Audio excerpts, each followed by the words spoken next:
If you've been struggling with high blood pressure, you'll be glad you clicked on this video, because chances are you are missing out on a key nutrient that could make a huge difference. We doctors call 90% of high blood pressure cases essential hypertension.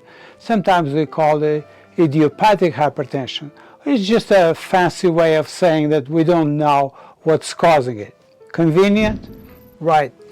Especially for drug companies selling blood pressure meds by the billions. But what if the fundamental, real problem wasn't a lack of medication, but a lack of a crucial mineral? Before we get to the missing nutrient, let's quickly break down what high blood pressure is. Your blood pressure is measured in two numbers. You have the top numbers called the systolic, is when your heart contracts, pumping blood throughout your arteries to the rest of your body. And the bottom number, the diastolic, is when your heart relaxes between beats. And the ideal blood pressure is 120/80 or less. But when those numbers creep up, it means your heart kicks into high gear, causing your blood pressure to spike. And over time, this added strain can damage your blood vessels, increasing the risk of heart attacks, of strokes, kidney problems, and congestive heart failure. So what's behind this high resistance? Most people assume it's too much salt. But what if I told you that's only half the story?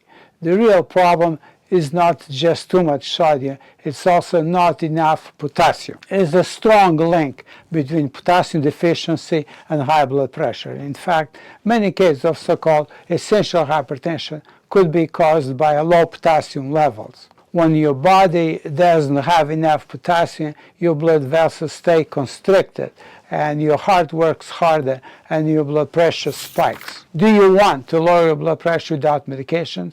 It might be as simple as eating potassium-rich foods. Why potassium is so important? In one corner we have the sodium, the sneaky troublemaker raising your blood pressure. And on the other corner we have a potassium, the hero, that fights back, relaxes your blood vessels, and kicks excess sodium out of your system. The potassium basically tells the sodium, pack your bags, buddy, you are not wanted here. And when the sodium leaves through the urine, so does the extra fluid in your body. Hello, lower blood pressure. And according to the American Heart Association, more potassium in your diet equals lower blood pressure. Especially if you eat a lot of salty foods, which, let's be honest, most of us do. Here's a question for you. Can you name the top 2 foods highest in potassium? Drop a comment below. How much potassium do we need? The World Health Organization says at least 3,500 milligrams per day. The National Institute of Health says 4,700 milligrams. The average American doesn't even come close to any of those numbers. And there is a misconception that banana is the food with the highest amount of potassium. It's actually not so. There are better ways to get your potassium. You don't need to go on full-on monkey mode. Here are some of the best potassium-packed foods that will make you feel like you are in a banana eating contest. Let's look at legumes, beans, lentils. They may have up to 1,000 milligrams per cup. And the leafy greens, the kale, the Swiss chard, the spinach, 800 plus per cup. And if spinach want to give you superhuman strength like in papaya, it is a very healthy food. And avocado, 700 milligrams per average avocado size. And sweet potatoes, 500 plus milligrams. And oranges, 500 milligrams per serving. But rather than zero in on just one food, mix things up a bit. Your heart and your taste buds will thank you. We can't forget that if you want to lower your blood pressure not without medications, you need to limit your salt intake. And if you want to learn more about salt, watch this video, Top 10 Tips to Lower Salt in Your Diet.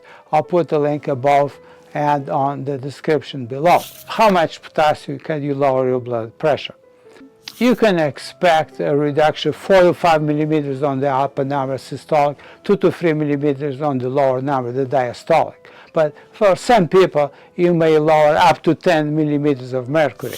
Here's a question for you. Have you noticed any changes in your blood pressure when you add more potassium-rich foods? Let me know in the comments below. But is potassium for everybody? Who should be careful? Potassium is not for everybody. If you have kidney disease, especially end-stage kidney disease, too much potassium can actually be very dangerous because your kidneys might not be able to filter it properly, and too much potassium could cause arrhythmias, extra beats, the lower chamber of the heart, and could even lead to cardiac arrest. And I've seen several cases of people on the brink of a cardiac arrest because they had too much potassium in their blood. Usually people who are supposed to be in dialysis and missed their session. So there is no question, more potassium in your diet lower your blood pressure. What's your favorite potassium food? Let me know in the comments. And if you want to learn more about